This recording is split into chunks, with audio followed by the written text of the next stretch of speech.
नमस्ते विद्यार्थियों, मैं जयेश चौहान एजुकेशन मेट शिक्षा साथी में आपका हार्दिक स्वागत करता हूं। आज मैं आपको कक्षा 9वीं ब्रिज कोर्स हिंदी से मिज़बान कहानी सुना रहा हूं, जिसे आप ध्यान से सुने और आनंद उठाएं। एक परिवार में एक पति पत्नी रह रहे थे। दोनों बड़े प्रेम से अपना जीवन बिता रहे थे। एक बार उनके घर मेहमान आए। दोनों बहुत खुश हुए। पति ने कहा, जाओ भाई, इनका स्वागत करो, कुछ खिलाओ पिलाओ, जलपान कराओ। मेहमानों को जलपान कराने के बाद मेहमान जाने लगे और सांझ हो गई, तब वे जाने लगे। तब पति पत्नी ने कहा, ऐसे कैसे जाओगे? हम बिना रोटी खिलाए आपको जाने नहीं देंगे। मेहमान बड़े खास थे, उनके लिए एक से एक पकवान बने। उन्हें भोजन में पापड़ ज़्यादा पसंद था। थाली परोसने पर हाथ मुंह धोकर बैठ गए। थाली में पापड़ न देखकर उन्हें लगा कि पापड़ बाद में परोसा जाएगा, लेकिन जब पति ने हाथ जोड़कर कहा, चलो भाई शुरू करो, तो मेहमानों का मन बैठ गया। पापड़ की थाली चौके में रखी दिखाई दे रही थी, लेकिन वे शर्म के मारे कुछ नहीं बोल पाए। पत्नी गरम गरम रोटी बनाने लगी। मेहमान भोजन करने लगे, लेकिन ले देकर उनका ध्यान तो पापड़ पर ही था।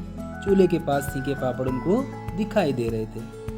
मेहमान ने बड़ी रुचि के साथ सभी चीज़ें खाई, भुजिया, बर्फी, लड्डू, खीर पूरी, लेकिन उनका ध्यान तो ले देकर पापड़ पर ही था।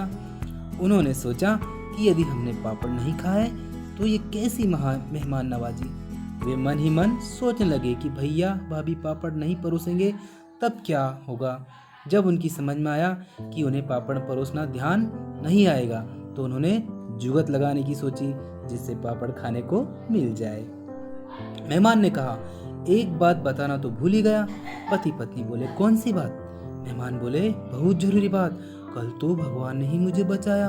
यदि भगवान मेरी रक्षा नहीं करते तो मैं मर जाता और आज का भोजन करने को नहीं मिलता। मैं तो कल ही खत्म हो जाता। मैं तो बड़े मजे से जा रहा था, इतने में सरसराते हुए एक बहुत बड़ा काला नाग आ गया।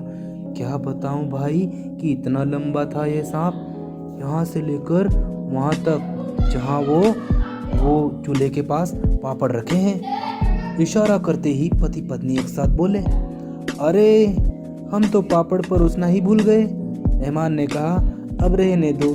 पति पत्नी बोले, ऐसे कैसे रहने दें, ये तो खाने ही पड़ेंगे। मेहमान ने कहा, अच्छा तो अब पापड़ की थाली ले आओ। इस प्रकार मेहमानों ने अपनी युक्ति से पापड़ खाए और अगले दिन बड़ी खुशी खुशी विदा हुए।